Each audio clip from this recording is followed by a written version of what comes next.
우리가 국가의 권위를 좀 생각해 보면서 이 정교 분칙의 분리의 이 원칙이 이 교회사의 정말 지혜로서 우리 가운데 전해지고 있다라고 같이 나눴죠.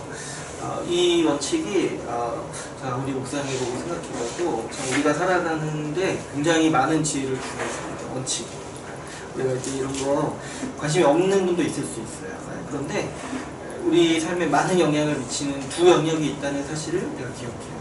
뭐냐니까 국가의 권위가 있고 또 우리는 하나님 나라의 권위 아래서 있다라는 거예요. 그런데 우리가 이 두 권위의 관계를 모르면은 이 두 가지를 섞거나 아니면은 대립되는 것으로 보거나 아니면 헷갈리면서 살아갈 수 있다라는 거죠.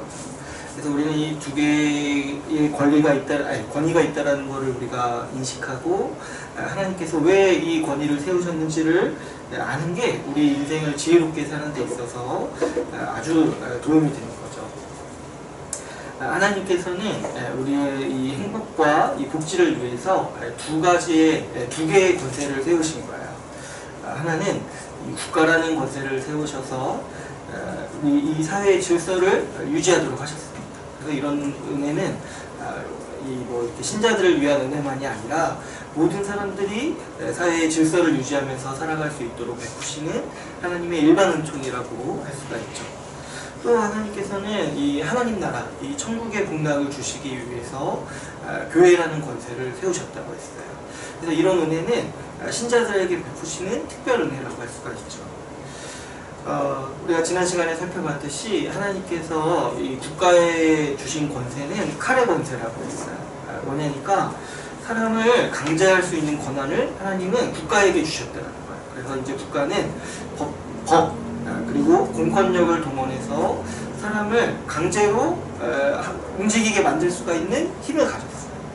근데 하나님께서 왜 그렇게 강한 힘을 왜 국가에게 주셨냐니까 국가 마음대로 뭐 하라는 게 아니라 국가가 사회의 질서를 유지하고 또 악을 벌하고 선을 권장하면서 우리가 살아가야 될 거 아니에요. 그래서 일반적인 삶을 유지할 수 있도록 국가가 기능하도록 그토록 강력한 권세를 하나님은 이 국가 제도를 통해서 허락하셨다는 거죠. 여러분 만약 국가라는 제도가 없다라면 우리의 삶은요 아주 매일매일 심각한 문제에 부딪힙니다. 이 국가가 없다라면 어때요? 우리는 각종 범죄와 또 각종 위험에 노출될 거예요. 지금 이렇게 법 질서가 있어도 범죄하는 사람들이 많잖아요. 또 그것 때문에 우리가 어때요? 불안함을 느끼죠. 근데 만약에 그나마 이 정도인 게 뭐냐니까 국가가 범죄에 대해서 처벌하니까 이 악인들이 날뛰지 않는 거예요. 만약에 국가가 처벌하지 않는다면 오히려 정말 악을 권장한다면 어떻게 되겠어요? 우리같이 약하고 힘없는 사람들은 살 수가 없는 거예요. 그런 세상에서 살려면은 우리가 매일 헬스 같은 거 해야 돼요. 우리 육체의 힘을 길러서 이 호신술 같은 걸 필수적으로 해야 돼요. 언제 어디서 이렇게 위험을 당할지 모르잖아요. 근데 우리가 그렇게 살지 않아도 되는 이유가 뭐냐니까 국가라는 제도가 우리를 일상에서 보호해 준다는 거죠. 그래서 아무리 악한 국가라 할지라도 좀 안 좋은 국가가 있어요. 아무리 악하고 또 미약한 국가라 할지라도 우리가 뭘 알 수 있냐면은 없는 것보다는 정말 100배가 낫다는 거예요. 없는 것보다.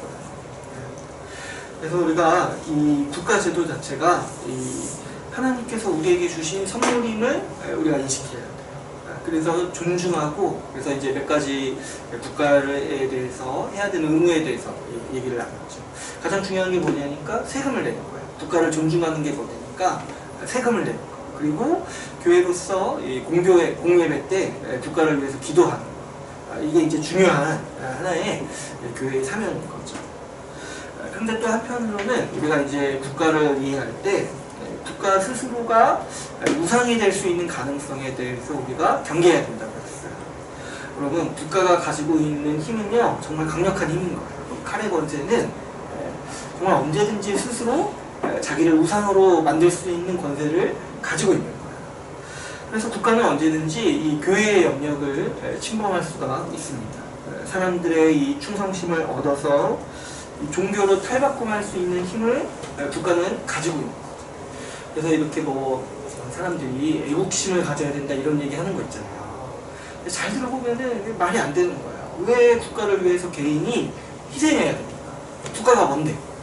국가는 우리를 위해서 하나님이 세우신 하나의 도구인데 우리가 그것을 정말 사랑하고 거기에 충성과 몸과 마음을 다 바쳐야 된다고 얘기하는 거는 다 어떤 속셈이 있는 거예요. 국가를 종교로 만들고 싶은 거예요. 종교. 그래서 우리는 이런 흐름에 대해서는 단호하게 거부할 수 있어요. 국가 자체도 자주 하나님이 세우신 사명에서 벗어나는 모습을 보일 때가 많죠. 공의를 세워야 되는데 오히려 불의를 세우는 국가들이 있어요. 독재 국가라든가 이렇게 좀 전제 국가 이런 국가들을 보면은 아주 공의의 측면을 무너뜨리면서 소수만 잘 살 수 있도록 만드는 국가들이 있어요. 근데 이런 흐름에 대해서 우리가 항상 경계하고 주의해야 하는 거죠. 하나님께서 원래 국가를 세우신 목적이 뭐냐니까 공의를 세우시기 위해서 국가를 세우는 거예요.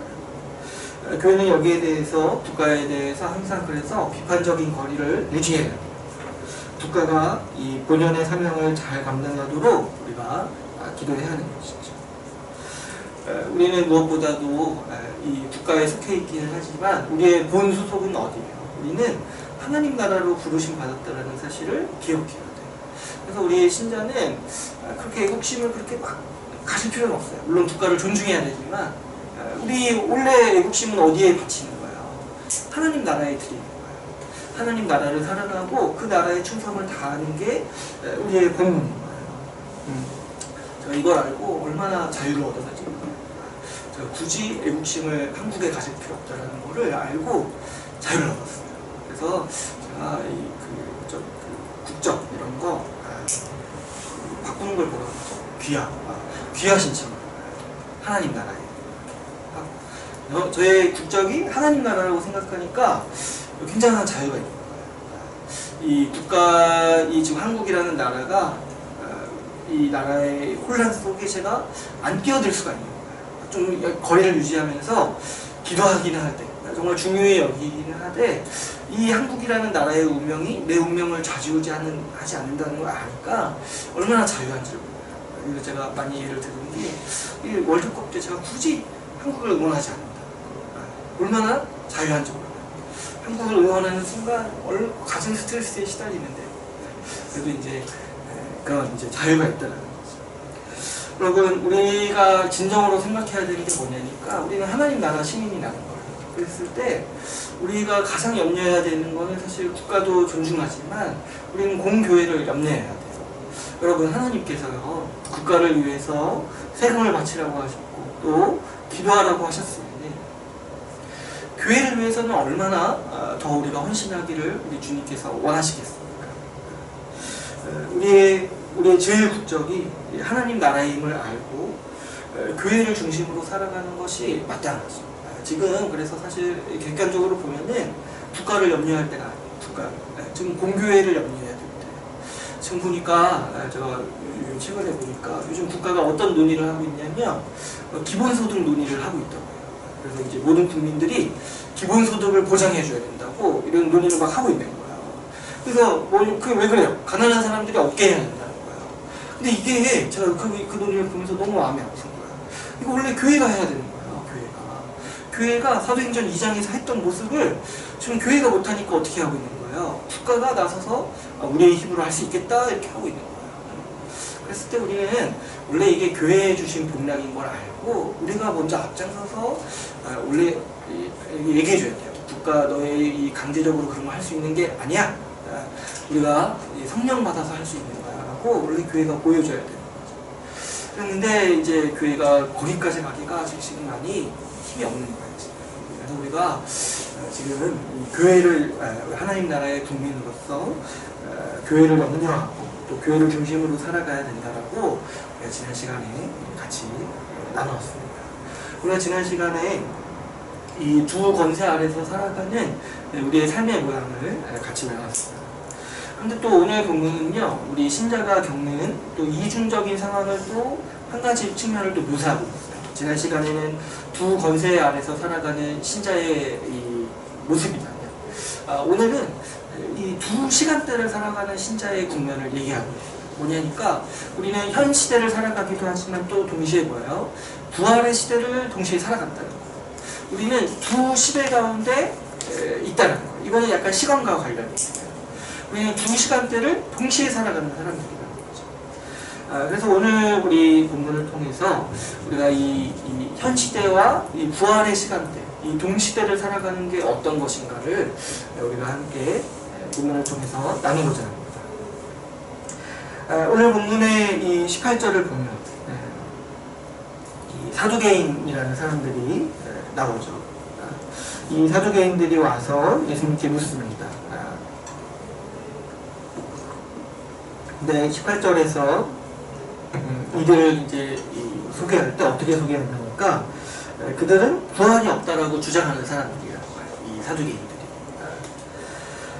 이 사두개인들은 이 구약 성경 중에 이 앞에 5권, 우리가 모세오경이라고 하죠. 이 모세오경만 인정했다고 해요.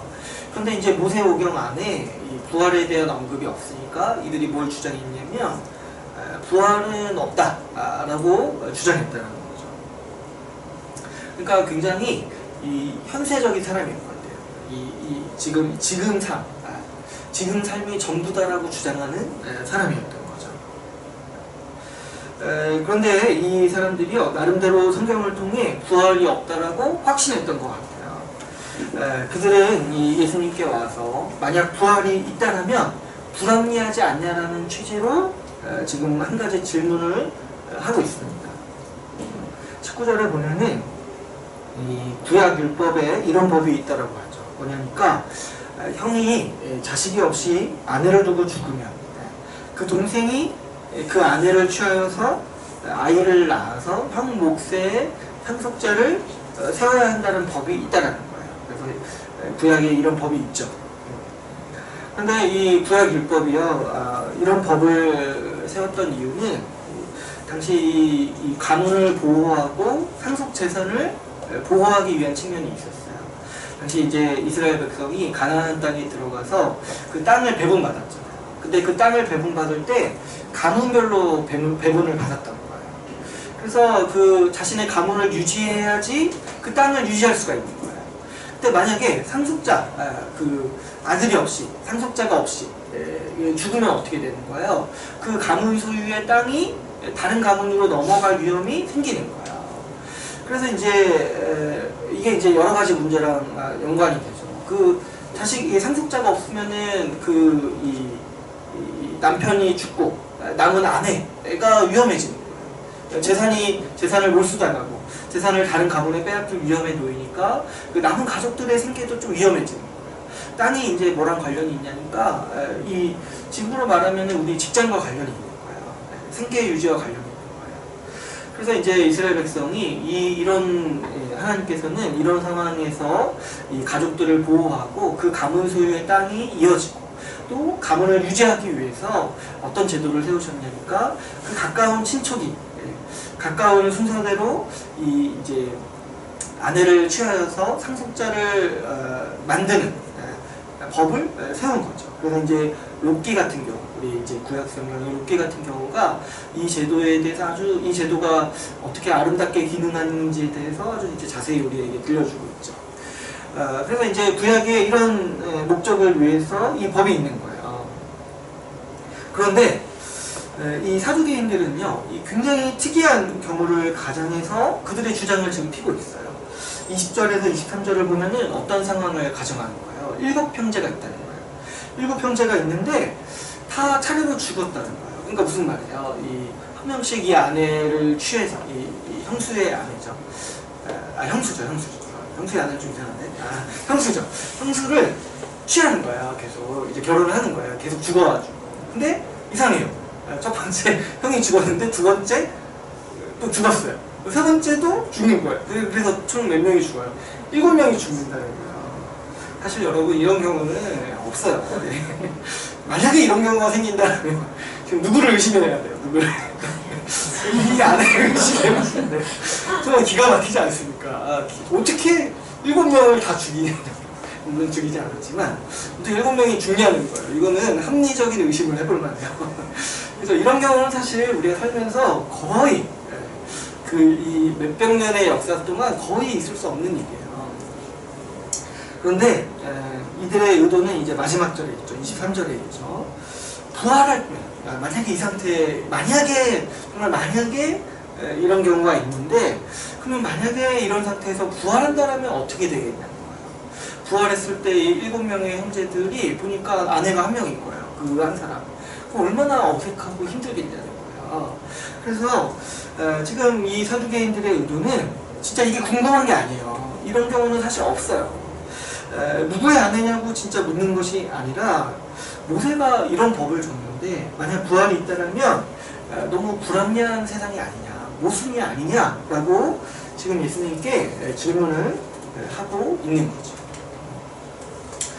그래서 이 본문의 18절에서도 언급했다시피 지금 사두개인들의 의도는 뭐예요? 이들은 부활이 없다라고 주장하고 싶은 거예요. 만약 부활이 있다면 그건 불합리하다. 그거는 성경의 이 법과 맞지 않다라고 지금 이 사두개인들은 주장하고 싶어하는 거죠. 예수님은 여기에 대해서 24절에서 이렇게 평가하십니다. 24절. 우리 같이 한번 읽어볼까요? 24절. 같이 한번 읽어보겠습니다. 시작. 예수께서 이르시되 너희가 성경도 하나님의 능력도 알지 못함으로 오해함이 아니냐. 예수님이 뭐라고 하시냐니까 너희가 성경도 모르고 하나님의 능력도 모른다는 거예요. 근데요, 제가 이 말씀 볼 때마다 정말 참 끔찍한 말이라는 생각이 들어요. 이게요,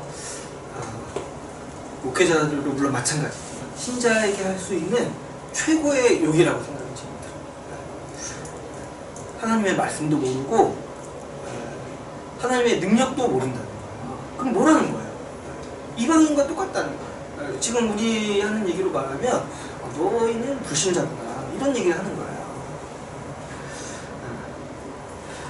지금 근데 사실 사두개인들은요 이 정도 얘기할 정도로 이 법을 가지고 이렇게 꼬아서 얘기할 정도면 어느 정도냐니까 성경을 굉장히 샅샅이 봤던 사람들이에요. 그런데 예수님은 뭐라고 얘기하시냐니까 너희가 성경을 모른다고 얘기하십니다. 성경을 모르고 하나님의 능력도 모른다는 거예요. 이들이요 성경을 샅샅이 봤음에도 불구하고 정말 성경 한 부분 꼬투리 잡아서 지금 자신의 주장을 펴고 있죠. 성경이 말하는 고시봇들을 받아들이지 않고 어떻게 하냐니까 자기 주장이 있어요. 원래 말하고 싶은 게 있어요. 근데 여기에 맞춰서 지금 성경을 껴맞추려고 하는 거예요. 그래서 예수님은 이들에게 너희가 성경도 모르고 하나님의 능력도 모른다라고 지금 말씀하고 계시죠. 예수님은 이들에게 25절에서 부활에 대해서 말씀하십니다. 어떻게 얘기하시냐니까 이 25절에서 예수님은 부활 때에 결혼제도가 없다라고 말씀하시죠. 그래서 이 부활 이후에는 사람이 장가도 가지 않고 시집도 가지 않는다는 거예요. 그래서 부활의 세상은 지금 세상의 질서와는 다른 측면이 펼쳐진다는 거죠. 그래서 하나님의 능력을 모르니까 자꾸 부활 이후의 세상도 지금과 똑같을 거라고 생각을 한다는 거예요. 여러분 여기서 예수님이 왜 부활 이후에 이 결혼이 없는지에 대해서 자세히 말씀하시진 않지만 우리는 신약의 증거를 통해서 왜 예수님이 이렇게 말씀하시는지를 우리 충분히 알 수가 있어요. 여러분 이 결혼제도라는 거는 우리가 살펴봤듯이 창조 언약 안에 있는 제도예요. 남자가 여자를 만나서 한 몸을 이룬다라고 하나님께서 말씀하셨죠. 그런데 하나님께서는요, 이 남자 여자의 관계를 말씀하시기 위해서 결혼제도를 둔 게 아니라는 걸 우리가 이해해야 돼요. 하나님께서는요, 사람이 한 몸으로 서로 사랑하며 사는 이 언약관계를 가르치기 위해서 결혼제도를 교육적 목적으로 임시방편으로 두시는 거예요. 하나님께서 결혼제도를 두신 목적이 이 신약시대에 교회로 말미암아 성취받습니다. 에베소서에서는 이 창세기 본문의 이 결혼제도, 남자와 여자가 만나서 한 몸이 된다는 말씀이 무엇을 성취하는 말씀이라고 가르치냐니까 교회와 그리스도의 연합을 가리키는 말씀이라고 우리에게 해석해주고 있어요. 그러므로 이 결혼이라는 것은 뭐냐니까 그리스도가 얼마나 교회를 사랑하고 그리스도와 교회가 얼마나 한 몸으로 연합되어 있는지 우리에게 가르치고 보여주기 위해서 하나님이 세우신 제도라는 거예요. 그러니까 결혼제도 자체는 남자 여자가 만나서 결혼하는 것 자체로 의미가 있는 게 아니라 그 연합을 통해서 그리스도가 얼마나 교회를 사랑하는지 아는 데 의미가 있는 거예요. 뿐만 아니라 이 결혼은요, 교회의 원리를 가르치는 제도입니다. 창세기 본문에서 남자가 여자와 결혼하여서 한 몸을 이룬다고 해요. 그런데 이 한 몸이라는 호칭이요, 이 신약에서는 부부를 가리키는 데 사용되지 않아요. 무엇을 가리키는 데 사용되냐니까 교회를 가리켜서 한 몸이라고 부르는 거예요. 교회를 가리켜서. 무슨 말입니까? 하나님께서는 이 교회를 언약 안에서 한 몸으로 연합한 사이라고 가르치기를 원하시는 거예요. 그걸 가르치기 위해서 창조 때 결혼 제도를 세우시는 거예요. 다시 말해서 이 교회는 무엇입니까? 결혼을 성취한 하나님 나라의 백성이라는 거예요. 여러분, 그래서 제가 몇 번 말씀드렸지만 교회 안에서 회원으로 살아가는 거, 교회 안에서 언약 백성으로 살아가는 게 뭐냐니까 이미 내가 결혼했다는 거예요. 결혼의 의미를 성취한 사람이라는 거예요. 결혼의 의미를.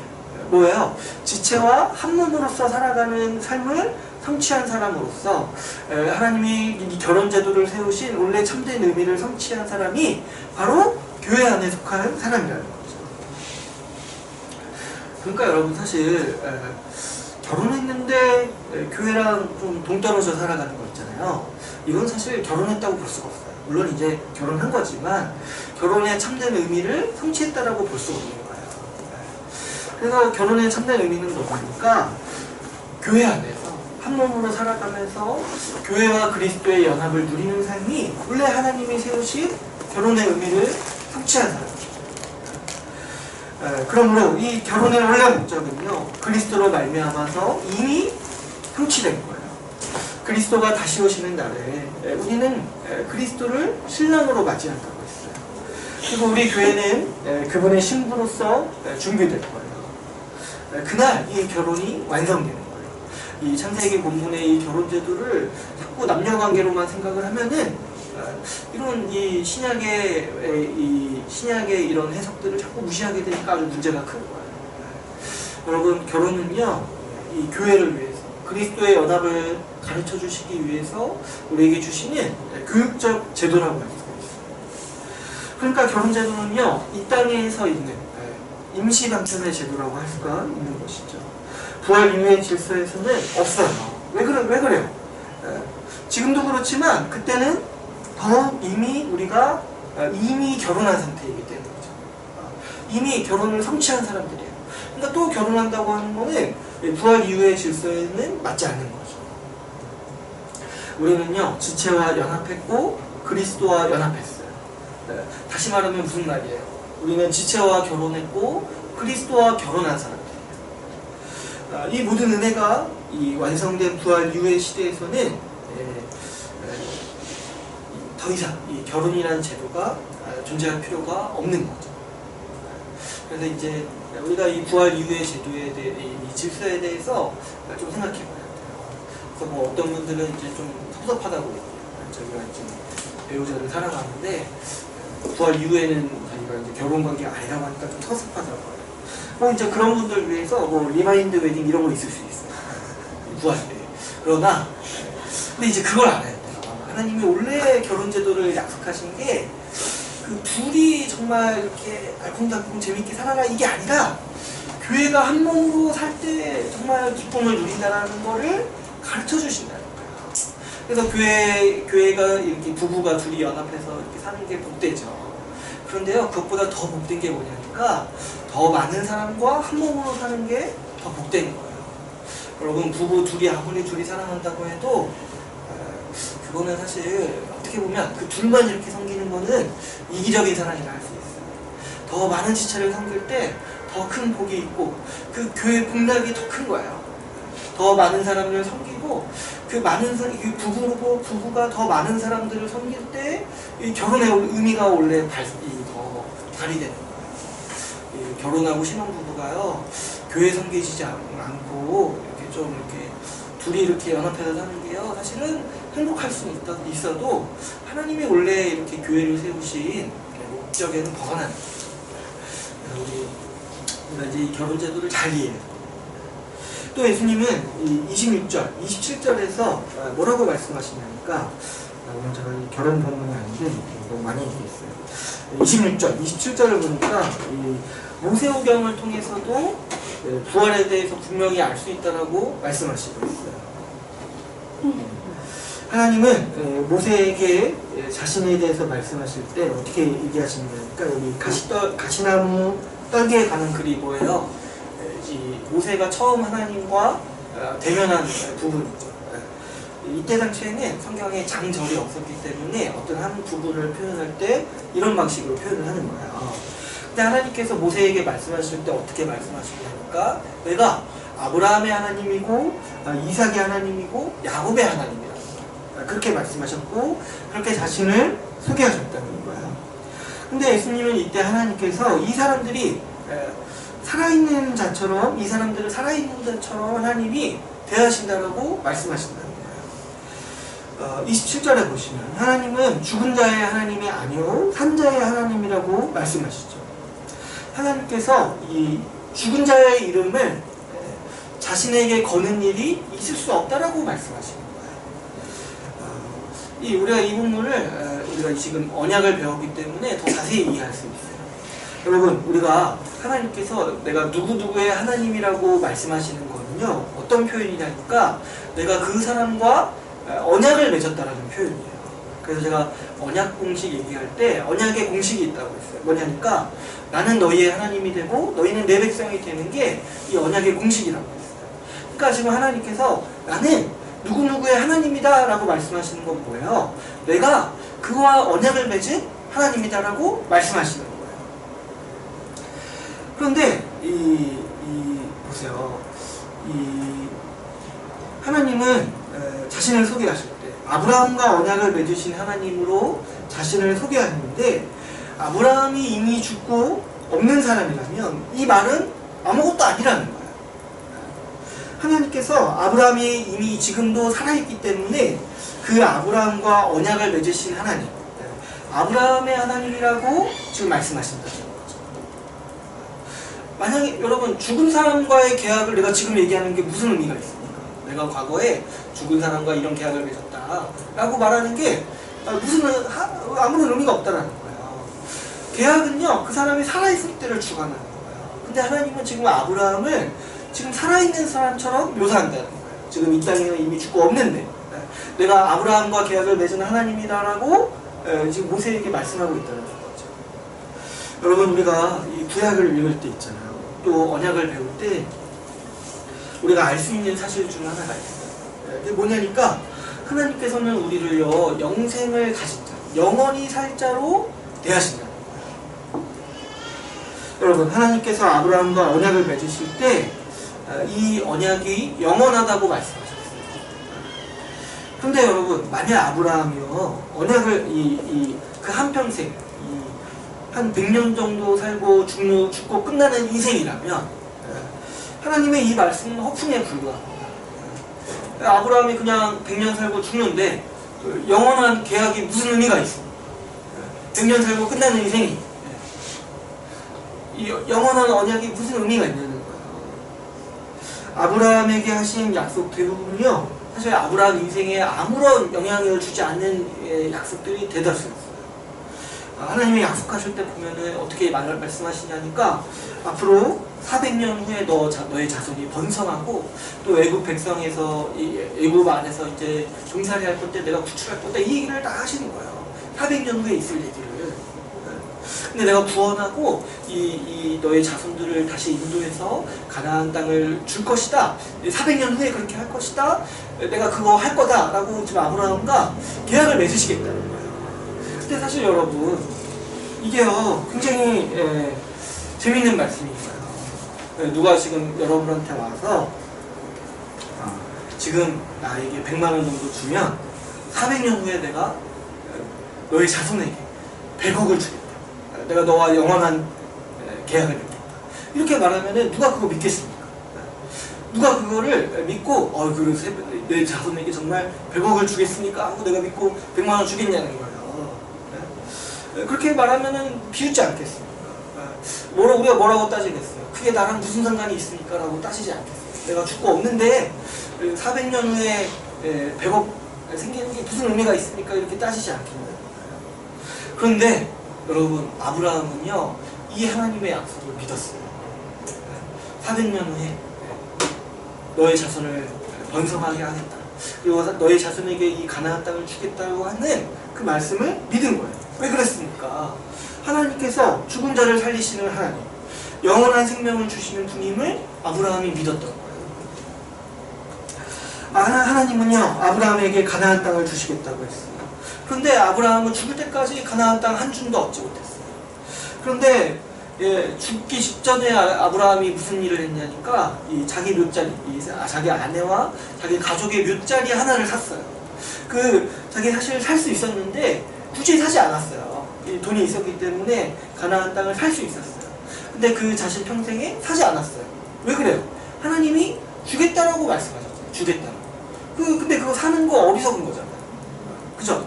근데 죽기 직전에 자기한테 아무런 의미 없는 자기 묘자리를 샀어요. 근데 왜 묘자리를 샀냐는 거예요. 묘자리를. 그랬을 때 아브라함이 뭘 믿은 거예요? 자기가 부활할 걸 믿은 거예요. 자기가 부활해서 지금 자기는 자기 평생에 이 가나안 땅 한 줌도 못 누리지만 내 시체는 내 흔적은 거기 남아서 내가 부활할 때 이 땅 전체를 누릴 것을 믿기 때문에 자기 묘자리를 사는 거예요. 자기는 지금 죽고 하나님의 약속이 성취되는 모습을 지금 내 생애에는 다 보지 못해요. 물론 이제 이삭을 통해서 하나님의 약속을 지키셨다는 걸 믿어요. 보고 믿어요.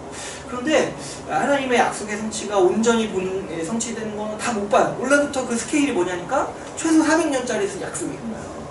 그러니까 이거 자기 못 보고 죽는 거예요. 근데 그걸 믿어요. 왜요? 부활할 걸 믿어요. 부활할 걸 믿고 자기 그래서 묘자리를 사는 거죠. 자신이 부활해서 영원히 살 것을 믿고 자신이 이 땅을 소유할 것을 믿어요. 그래서 가나안 땅을 죽을 때 사는 거예요. 죽을 때. 그래서 우리 이제 부활할 때 한 가지 알 수 있는 거, 예수님 다시 오시면 아브라함은 그때 거기 있을 거예요. 가나안 땅에, 지금 이스라엘 땅에 아브라함이 있을 거예요. 여러분, 이렇게 성경은요 우리의 영생과 부활이 없이는 설명할 수 없는 개념이 너무 많은 거예요. 부활이 없다라면요 아브라함은요 실패하는 거예요. 실패하는 거예요. 아브라함의 믿음은 헛것인 거예요. 부활이 없다라고 하면. 부활을 부인해요. 그러면요 사실 성경의 창세기부터 다 부인해요. 오늘 본문의 사도계인들은요 부활을 믿지 않죠. 어떻게든 성경이 부활이 없다라고 주장하고 싶어요.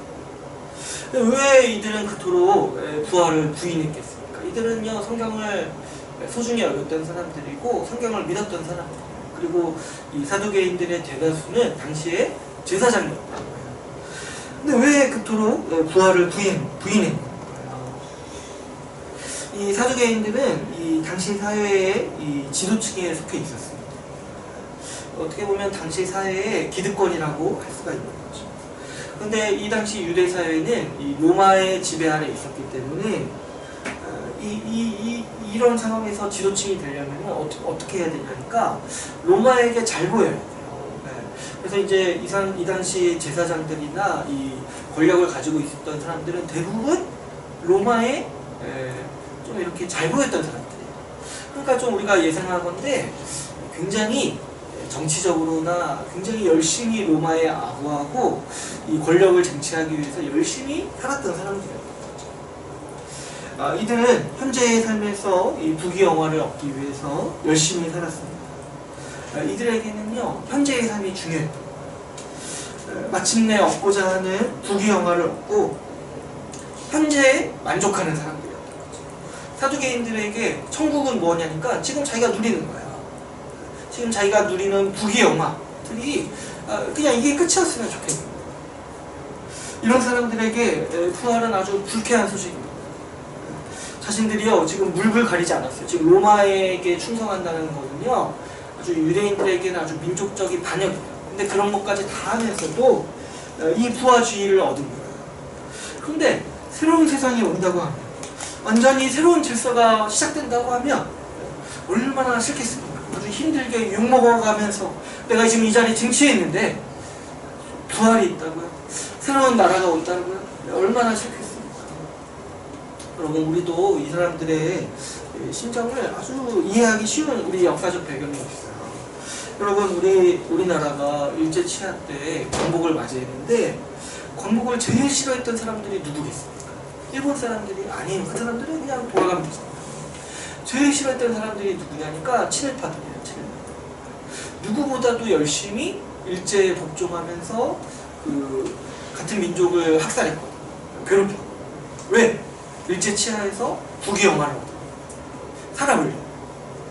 근데 광복하고 다른 세상에 온다고 하니까 얼마나 싫겠어요. 열심히 정말 욕먹어가면서 원한 쌓아가면서 부를 쌓았는데 다른 세상이었어요. 얼마나 싫겠어요. 지금 이 사람들도 마찬가지예요. 이 로마에 부역하면서 지금 지위와 부를 누리고 있습니다. 그런데 이제 하나님 나라가 온다고 생각하면 얼마나 두렵습니까? 지금 누리는 이 세상이 전부고 여기서 못 누리면 끝이라는 세상에 열심히 살았는데 부활 이후에 새로운 세상이 펼쳐진다라고 하면은 얼마나 받아들이기가 힘들겠네요. 더군다나 이 세상에서 국의 영화를 누리기 위해서 정말 죄짓고 원한을 삼면서 하나님 앞에서 떳떳지 못하게 살았어요. 그러면 얼마나 그 부활이 싫겠습니까? 이 부활이 자신들에게는 지금 심판이거든요. 그러니까 얼마나 싫겠냐고. 그래서 지금 이 사두개인들은 자기들이 살아온 삶을 정당화하고자 부활이 없다라고 주장합니다. 부활은 없어요. 그래서 이 세상이 전부라고 얘기하고 싶어요. 이 세상에서 성공하지 못하면 끝이고 이 세상에서 누리지 못하면 끝이다. 오히려 바보라는 거예요. 지금 이 세상에서 성공을 누리지 않기 위해서 살아가는 거예요. 이 세상에서 쟁취하지 않게 살아가는 거 바보라고 얘기하고 싶어요. 한평생 어떻게든 무슨 수단과 방법을 가리지 않고 이 세상에서 다 누려야 하는 게 이들에게는 최고의 가치인 거죠. 인생은 한 번 살고 그게 죽고 그게 끝이라고 여기기 때문에 어떻게든 현재에 집착해서 가진 방법으로 성공하려 하는 게 이 사두개인들의 생각이고 가치관이라고 할 수가 있는 것이죠. 이런 이들에게 앞으로 오는 세상이 있다는 소식, 부활의 소식은 아주 끔찍한 소식이라고 할 수가 있는 것입니다. 그래서 이들은 어떻게든 성경을 통해서 다른 세상이 없다라고 말하고 싶은 것이죠. 그러나 여러분, 우리 신자에게는 절대 그렇지가 않습니다. 고린도전서 15장 19절에서 사도 바울은 우리 신자들이 부활에 거는 소망이 어떠한지를 표현할 때 이렇게 얘기를 하고 있어요. 만일 그리스도 안에서 우리가 바라는 것이 다만 이 세상의 삶뿐이면 모든 사람 가운데 우리가 더욱 불쌍한 자다라고 말하고 있습니다. 사도 바울은요, 부활이 없다면, 만약에 정말 부활이 우리에게 없다면 우리가 세상에서 가장 불쌍한 자라고. 왜 그렇습니까? 우리는 지금 그리스도의 부활에 동참하고자 지금 현재에서는 그리스도의 고난에 참여하는 사람들이기 때문입니다. 우리는 이 현재가 아니라 이 마지막 날 부활 때에 우리 인생의 복락이 완성될 것을 바라보고 사는 사람들이에요. 그래서 이 땅에서는 가난하고 지금 이 땅에서는 병들고 아플 수는 있어도 우리 주님 다시 오셔서 우리가 부활할 때 우리가 부하고 우리가 건강하고 우리가 꿈과 희망을 누리면서 살 수 있다고 믿는 사람들입니다.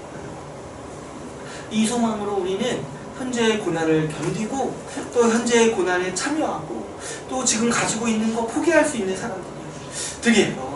지금 사도 바울이 왜 이렇게 자기 정말 죽을 고생 몇 번을 넘기면서 살아가냐니까 자기 부활할 걸 믿기 때문에 아낌없이 자기 인생을 투자할 수 있다는 거예요. 근데요, 이렇게 사는 사람들에게 부활이 없다고 얘기한다는 것만큼 끔찍한 정말 저주받을 가르침이 없다는 거예요. 사도 바울이. 여러분, 우리가 부활을 소망할 때 우리는 항상 우리의 복락이 부활에 있다라고 여기면서 살아갑니다. 여러분, 우리가 그래서 이 부활의 세상을 자주 생각하는 게 우리 신앙을 강하게 하는 거라고 했어요. 여러분 부활 때 우리가 어떻게 됩니까? 우리는요 아주 건강하고 아름다운 몸으로 부활한다고 했어요. 그래서 우리 정말 인생에서 가장 아름다운 모습으로 복된 모습으로 우리는 부활합니다. 그때 육체는요 병들지 않고 고통이 없습니다. 아주 건강한 육체로 정말 다시 태어나요. 영광스러운 육체로 다시 태어나는 거예요. 지금 이렇게 저주받아서 많이 먹으면 살찌는 거예요. 그러면 제가 보니까 과학적으로 뭐 있다고 해요. 그죠? 그 신진대사량. 이게 이제 저주받아서 우리가 먹은 만큼 기능을 다 안 쓰는. 그러니까 자꾸 살려고 한다고 해요. 이게 과학적으로 이게 죄입니다. 먹은 만큼 우리가 해야 됩니다. 그죠? 근데 이제 부활 때는 그런 게 없는 거예요. 우리 신진대사량. 아주 최대치로 발휘해요. 아무리 맛있는 걸 먹어도 살이 찌지 않아요. 살찌고 싶은 분도 있을 수 있어요. 그런 분들은 이제 좀 조절하면 돼요. 더 많이 먹어요. 우리 육체가 건강해진다는 게 얼마나 큰 복인지 우리가 알잖아요. 우리 육체가 활발했을 때 생각해보면은 정말 많은 일들을 할 수 있어요. 밤새도록 놀고도 그 다음날 또 놀 수 있었어요. 지금은 그렇게 못하죠. 지금은 한 이틀 쉬어야지. 앞으로 근데 이게 더 심해질 거예요. 근데 부활 때에는 우리가 육체도 건강해지고 또 어때요? 시간도 영원의 시간을 하니까 시간이 많은 거예요. 지금 이렇게 우리가 많은 것들이 시간이 없어서 못하는 게 많아요. 우리 이게 연관이 돼 있어요. 우리 육체의 노쇠함과 시간의 한계가 항상 있어요. 그래서 계속 같이 있고 싶은데 주일에도 계속 같이 있고 싶은데 어때요?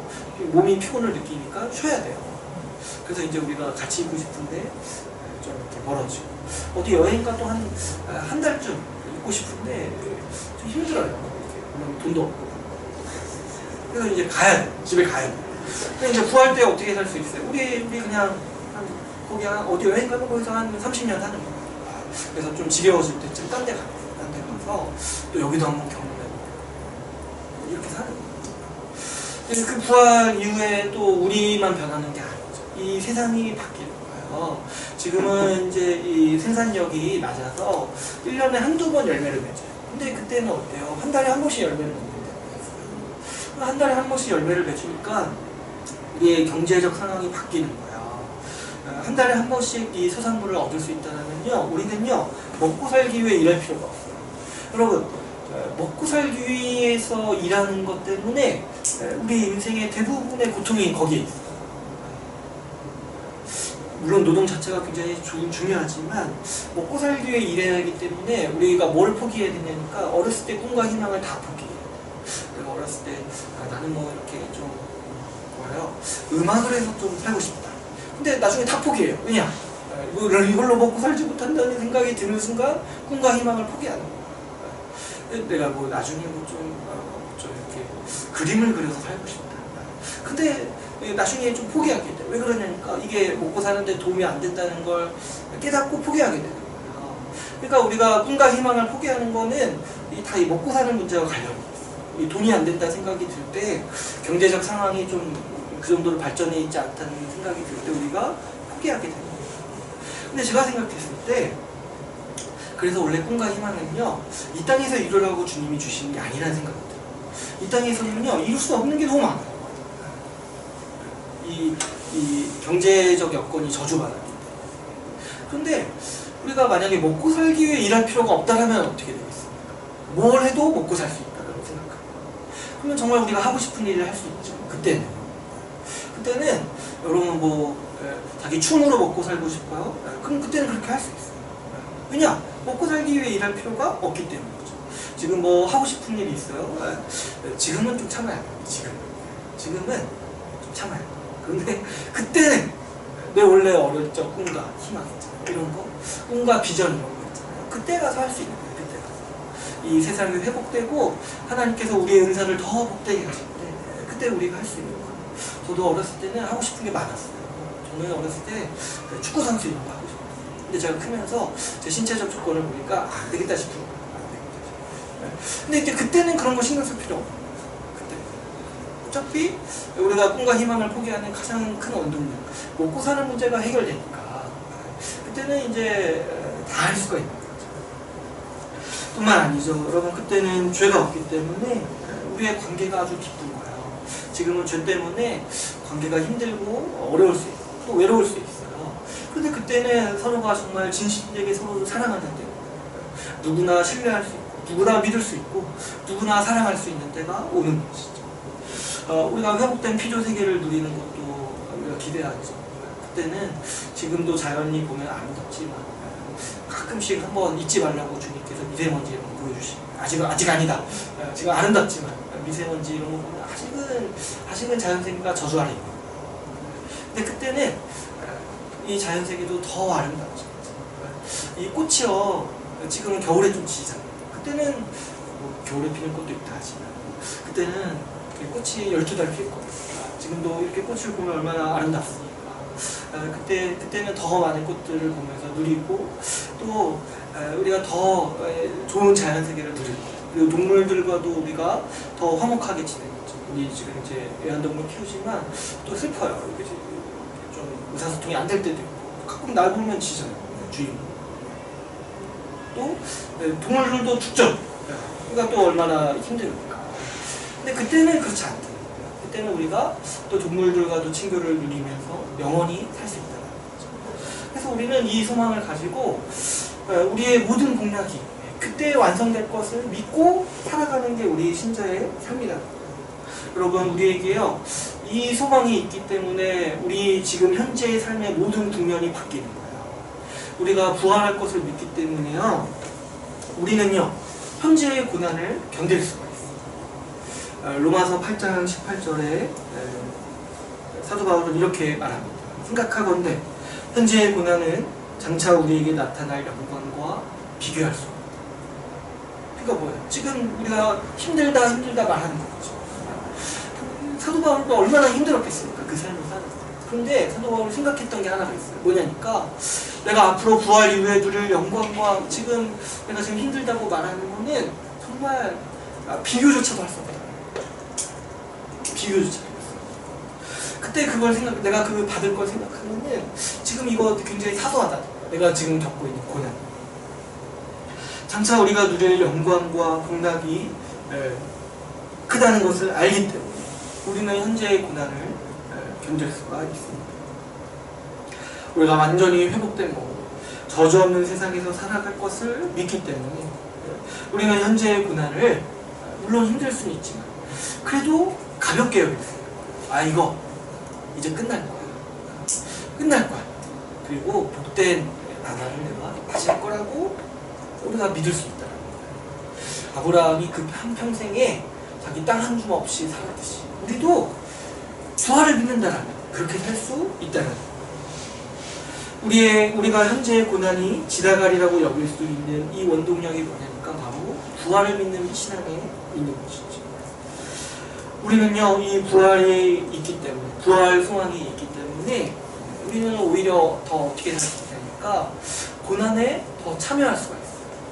고난을 견딜 뿐만 아니라 내가 사서 이 고난에 참여할 수 있다는 거죠. 내가 자발적으로 고난을 받아들일 수 있다는 거예요. 로마서 8장 17절에서 사도 바울은 이렇게 말씀하고 있습니다.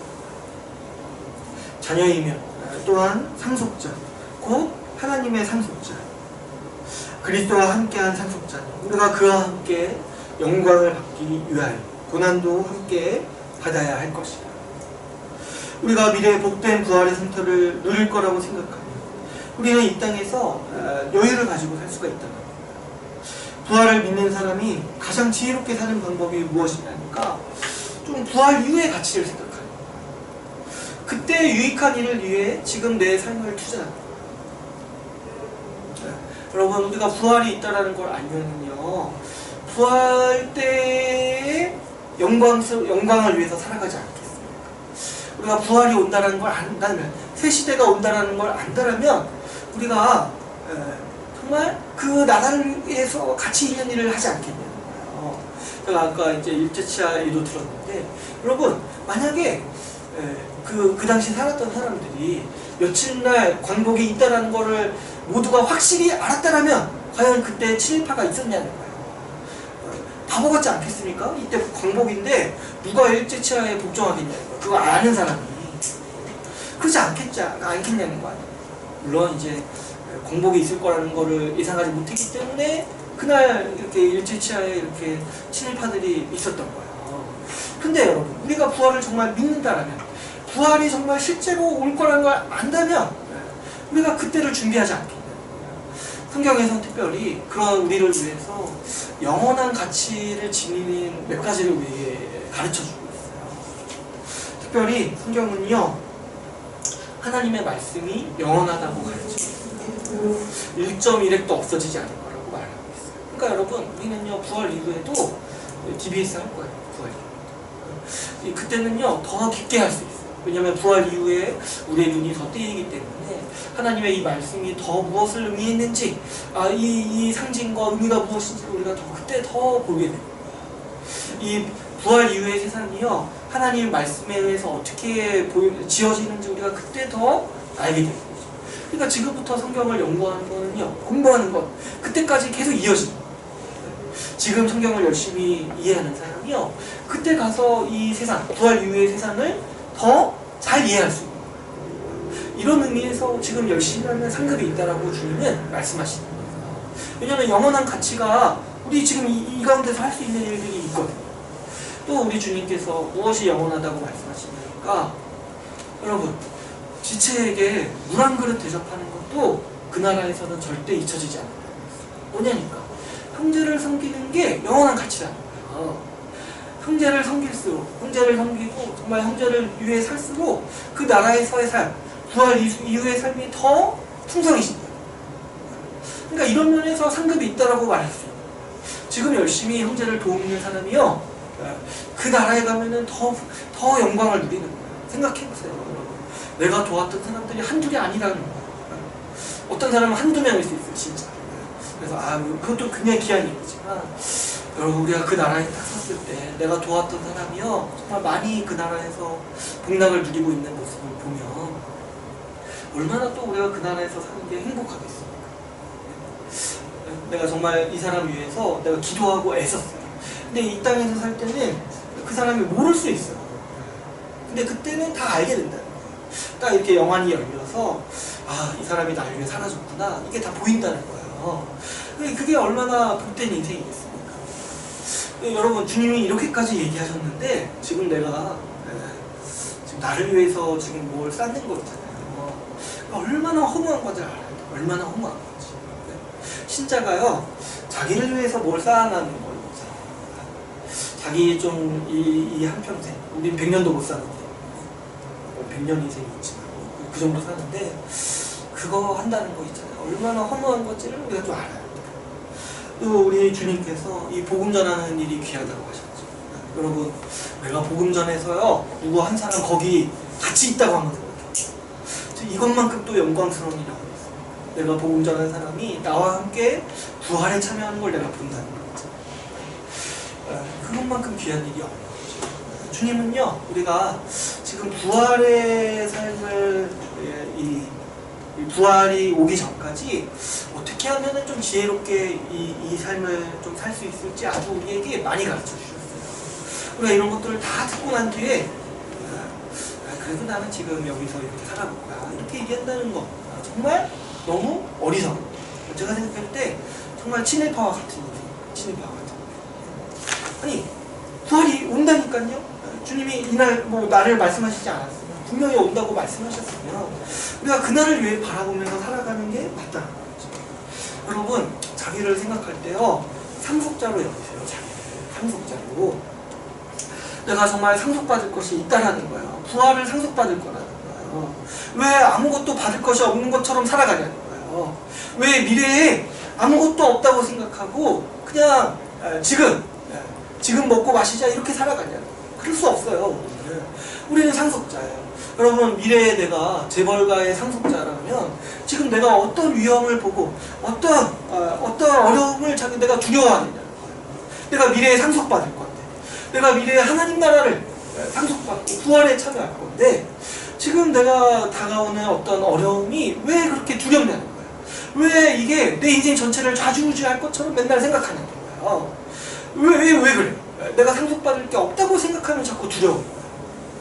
내가 이거 없어서 이 재산, 내가 지금 가지고 있는 한 줌의 재산, 땅 이거 없어서 망할 것 같은 거야. 왜냐? 미래에 내가 아무것도 없다고 생각하니까. 근데 그렇지 않다는 거예요. 여러분, 우리가 상속자예요, 상속자. 여러분들이 재벌가의 상속자라고 생각해요. 그러면은 우리의 인생을 어떻게 살겠습니까? 우리 지금 미래를 준비하지 않겠습니까? 그 상속받을 것에 대해서 잘 관리하려고 내가 그날을 위해서 살아가지 않겠냐는 거예요. 열심히 후계자 수업 받고 열심히 내가 상속받은 재산 잘 관리하기 위해서 지금 준비하지 않겠냐는 거예요. 그 준비에 대해서 우리 주님은 복음서에서 영원한 가치가 무엇인지를 우리에게 밝히 말씀해 주셨다는 거예요. 우리는 지혜롭게 살아야 합니다. 지금 우리는요, 허투루 살면 안 되는 거예요. 우리 지금 이 땅에서 살면요, 부활을 준비하는 기간이에요. 반드시 있을 부활을 준비하는 기간이에요. 부활의 때를 아주 우리가 영광스럽게 누리기 위해서 고난을 견디고 오히려 더 고난을 끌어안는 삶이 되어야지 마땅하다는 것이죠. 여러분, 특별히 지금은요, 아주 부활을 부인하기 쉬울 때예요. 지금은요, 문명이 발전해서요, 지금 이 물질을 누리는 삶이요, 굉장히 풍요로워졌어요. 그래서 지금 우리가 사실 많은 걸 누릴 수 있어요. 이게 하나님께서 주시는, 우리에게 주시는 복이에요. 제가 보니까, 제가 일본 여행 갔을 때, 고궁 같은 데 가서 보니까, 그 당시 왕보다 제가 잘 사는 것 같아요. 그러니까 화장실 보니까 푸세식이에요. 보니까, 내가 지금 왕보다 낫구나. 그 정도로 지금 우리는 현재에서 아주 부유함을 누리고 있는 거예요. 그러다 보니까 사람들 가치관이 자꾸 일로 가는 거예요. 지금 여기서 누리는 게 전부다라고 자꾸 얘기하는 거예요. 그래서 이렇게 광고나 이런 이렇게 대중문화를 보면은 자꾸 이런 얘기를 해요. 지금 여기서 누리는 게 전부다. 지금 못 누리면 끝인 거예요. 죽고 없는 거예요. 앞으로 올 세상 없고, 지금 이제 현재를 누리자. 오늘 먹고 마시자. 그리고 내일 죽자. 내일 죽으면 다 끝이니까 오늘 최대한 누려야 돼. 이 광고나 이런 거 보면요, 마치 이렇게 말하는 거 같아요. 너 이런 거 못 누리면, 너 이런 거 못 사면 한 번 사는 인생 굉장히 억울할 거다라고 우리에게 속삭이는 거 같아요. 여러분, 지금은요, 사두개인들의 시대에 우리가 살고 있는 거예요. 사두개인들이요, 지금 교회 안에도 있고, 교회 밖에도 있고, TV에서도 나오고, 영화에서도 나오는 거예요. 그래서 우리에게 날마다 속삭이는 게 부활은 없어. 지금 끝이야. 지금 이렇게 우리가 이런 상황 가운데 있는 것이죠. 이 세상이 전부다라고 하는 주장이 지금 이 시대의 주요한 풍조인 거예요. 내일 죽으면 끝이니까 오늘 먹고 마시고 즐기자라고 말하고 있는 것이죠. 여러분, 그러나 우리는 여기에 대해서 단호하게 거절해야 돼요. 부활을 믿지 않는 삶과 가치관은 모두 불신자일 것입니다. 아무리 종교생활 열심히 한다고 해도 여기에 달려있어요. 부활을 믿지 않으면 다 가짜예요. 부활을 믿고 살아가지 않는다면 그 삶은 다 가짜예요. 오늘 본문에서 주님은 부활을 믿지 않는 사람들에게 분명히 말씀하십니다. 너희가 성경도 모르고 하나님의 능력도 모른다라고 말씀하십니다. 사두개인들은 대부분이 제사장이었음에도 이들은 하나님 나라 밖의 사람이라는 평가를 들었습니다. 여러분, 우리가 신자와 불신자를 가르는 중요한 기준 중에 하나가 뭐냐니까 부활을 믿는 거예요. 부활을 믿고 부활 소망을 가지고 살아가는 거예요. 여러분, 지금 자신이 인생을 대하는 태도를 봅시다. 지금 이 땅에서 삶이 전부라면서 생각하면서 삽니까? 정말 그 하나에 내가 정말 낭망하고 기쁘고 이게 걸려 있습니까? 아니면 부활 이후의 세상이 있다라고 여기며 살고 있습니까? 성경은요, 창세기부터 요한계시록까지 우리에게 영원한 삶을 약속하고 있습니다. 너희 영원히 살 거다. 너희 영원한 삶을 살 거다. 부활하여서 이 땅을 상속받을 거라고 말하고 있습니다. 그러니까 이 한평생 주를 믿으면서 살라고 우리에게 권면하고 있는 것이죠. 여러분, 이 믿음에 우리가 진짜냐 가짜냐가 달려있는 아브라함의 믿음도요, 부활을 믿는 믿음이었어요. 부활을 믿지 않으면은요, 그 아브라함의 믿음 자체가 불가능합니다. 여러분, 우리가 아브라함이 믿음의 조상이라고 얘기할 때 믿음의 본질이 뭐냐니까 부활을 믿는 거예요. 부활을 믿지 않으면 다 안 믿는 거예요. 아무리 예수님이 십자가에 못 박혀 죽어 돌아가셨다는 거, 이거 내가 믿는다 얘기해도, 형벌 대속적 죽음 내가 믿는다 얘기해도 부활을 안 믿으면 다 허무는 거예요. 부활을 이 소망은 이 교회의 원리입니다. 우리 사도행전 4장 33절에서 35절 말씀을 같이 한번 찾아서 읽어보겠습니다. 사도행전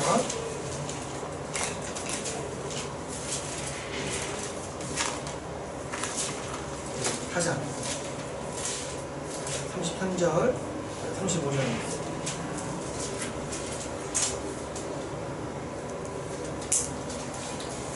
다시 한번 읽어보겠습니다. 제3공제 193페이지인데요. 다시 한번 읽어보겠습니다. 시작. 너희의 이름으로 주의 말을 청하니 우리가 가는 데를 가라. 그 중에 가난한 사람이 없으니 그들 값과 지리는 자는 가라. 급한 것의 값을 가져가라. 사도들의 발 앞에 두매 그들이 각 사람의 필요를 따라 나누어 줍니다. 네. 33절에 복음을 얘기할 때 뭐라고 얘기하냐니까 예수의 부활을 증언합니다. 예수의 부활. 사도들이 예수의 부활을 힘있게 증언했을 때 교회에 어떤 일이 일어났습니까? 사람들이 자기 재산을, 자기 소유를 팔아 교회 지체들에게 주고 교회에 내는 거예요. 그래서 교회는 가난한 사람들이 없도록 지체들을 돌보는 거죠. 교회가 부활의 복음을 들었을 때 어떤 일이 일어나냐니까 자기 소유에서 자유해졌어요. 이전에는요, 이거 없으면 내가 죽고 이거 없으면 내가 복을 누리지 못할 거라고 여겼어요. 그런데 이 부활 소망을 듣자마자 어떤 생각을 하는 거예요? 아, 이 소유가 아니어도 된다라고 여기는 거예요. 내 소유를 가장 값지게 쓰는 일이 무엇이냐니까 바로 지체를 위해서, 교회를 위해서 쓰는 게 부활을 믿을 때 가장 값지구나, 이렇게 생각이 드는 거예요. 그래서 지체를 위해서 하는 일이 부활 때에 가장 영광스러운 일임을 알까 사람들이 어떻게 하는 거예요? 자기 소유를 팔고 자기 재산을 교회에 잡고 내는 거예요. 그래서 지체들에게 나누어 주도록 하는 것이죠. 그래서 자기 재산을 포기하고 교회 안에 가난한 사람이 없을 정도로 교회를 부유하게 했습니다. 아까 제가 초반에 이 국가도 이 기본소득을 통해서 이런 것들을 하려고 한다는데, 기본적으로 우리가 자기 소유를 포기하려면 뭐를 알아야 돼요? 새로운 세상이 있다는 걸 알아요. 부활의 질서가 앞으로 올 거라는 걸 알아야지만 이 일이 가능하다는 거예요. 그러지 않고서야 우리가 어떻게 자기 소유를 내놓습니까?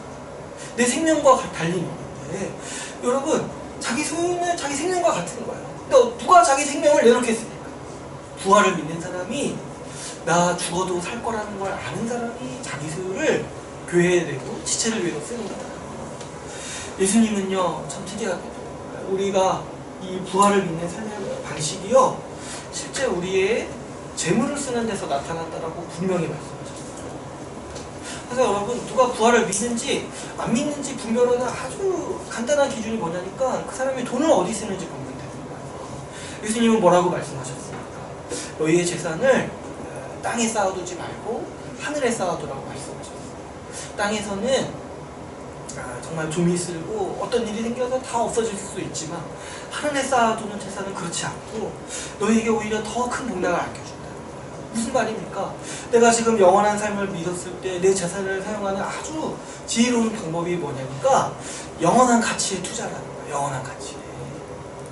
자기를 위해 쓰고 자기를 위해 이 마음껏 쌓아올리는 부가 부활을 믿는 사람에 있어서 보기에는 굉장히 마치 나중에 망할 주식에 투자하는 것과 마찬가지라는 거죠.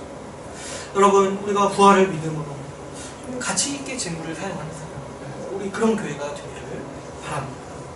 우리가 부활을 믿을 때 우리는 우리의 인생에 보는 관점을 바꿀 수 있어요. 부활이 없다고 생각하면은 이 땅에서 고난을 아주 괴로운 일이죠.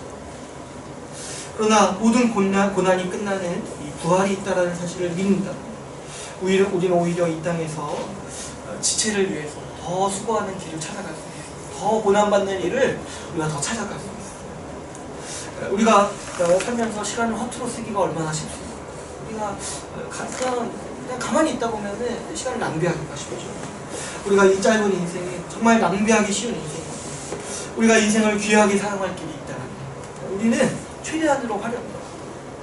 제가 요즘 보니까 요즘에 신혼부부들이 자식을 안 낳는다. 왜 그러냐니까 자식 키우는 일이 고되고 힘드니까 안 낳고 그냥 자기 인생 즐기다가 인생을 살고 싶다는 거예요. 그런데 제가 목사로서 볼 때 참 정말 인생을 모르는 사람. 여러분, 사람의 인생이요, 사람의 인생의 복이요, 자기를 위해서 살 때 그렇게 있는 게 아니에요. 여러분, 우리가 30대만 돼도요, 어떤 이제 우울감에 시달리냐니까, 내가 지금까지 이룬 게 없다라는 우울감에 시달려요. 내가 지금까지 30년 살아왔는데 아무것도 이룬 게 없다라는 우울감에 시달리는 거예요. 여러분, 인생이 그런 거예요. 살면 살수록 내가 기쁘면 기쁠 것 같죠.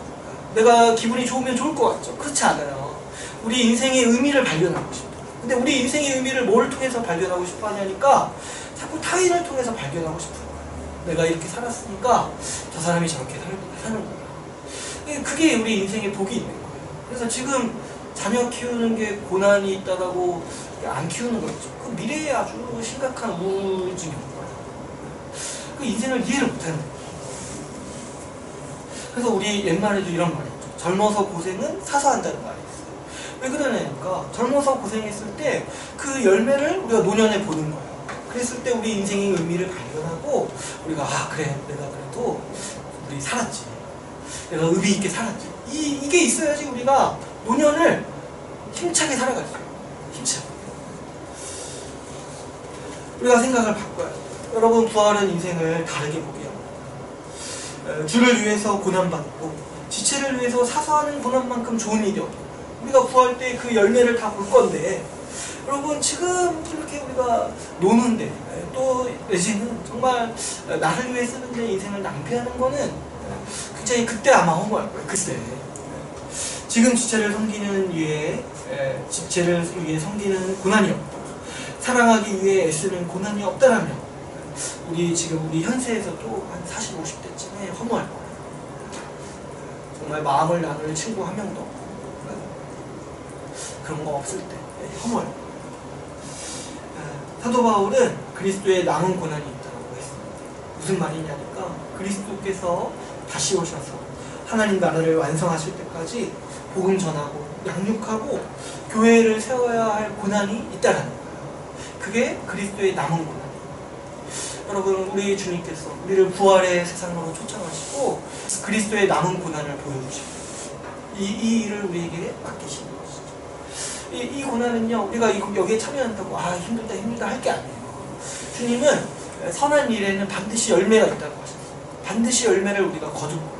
우리가 주 안에서 지체를 위해 수고하는 일, 복음 전하는 일, 지금 이 땅에서는 열매를 못 볼 수 있어요. 그러나 우리 주님께서 갈라디아서 말씀해서 심는 자 그리고 인내하는 자는 반드시 열매를 주시겠다라고 약속하셨어요. 주님이 이 정도로 약속하셨다면 우리가 안 하는 게 어리석어요. 우리가 힘들다고 안 하는 게 사실 어리석어요. 우리가 힘들다고 안 하는 게 사실 더 고난에 들어가는 거예요. 허무의 고난에 들어가는 거예요. 여러분, 우리가 이 영광스러운 주님께서 반드시 열매 주시겠다라고 하는 고난에 참여해야 돼요. 여러분, 누가 뭐 이렇게 재테크 권위자가 이 주식을 사면 반드시 100배의 결실을 거둘 겁니다 말하면 안 사겠습니까? 근데 우리 주님이요, 반드시 열매를 거둘 거라고 말씀하시는 그 고난의 삶을 우리가 기쁨으로 받아들여야 것이죠. 우리가 왜 여기에 참여하냐니까 우리는 구할 때 그 모든 열매를 누리고 그 모든 복락을 받아들일 것을 믿기 때문이죠. 그러므로 우리가 지금 그리스도의 남은 고난에 참여하는 일이 우리 신자에게 복임을 우리가 알아야 합니다. 이제 말씀을 맺겠습니다. 오늘 우리는 부활에 대해서 함께 나누었습니다. 주님은요, 부활의 세계가 반드시 오리라고 말씀하십니다. 성경 어디를 봐도 부활을 인정하지 않고서는 말씀을 볼 수 없다라고 말씀하십니다. 우리는 이 부활을 믿기 때문에 현재의 고난을 받아들이고 그리스도의 남은 고난을 채우기 위해서 살아갑니다. 우리는 부활을 믿기 때문에 자기의 것을, 내 생명과 같은 자기의 것을, 자기 소유를 내어주고 지체를 위해서 살아가는 삶을 기뻐합니다. 여러분, 우리가 부활을 믿고 열심히 살아봅시다. 정말 부활을 믿고 정말 부활이 없다면 세상에서 가장 불쌍한 자로 여김받을 자처럼 한번 살아가 봅시다.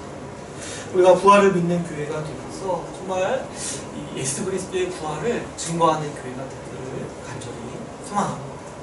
오늘 우리 말씀을 마치고 같이 기도하는 시간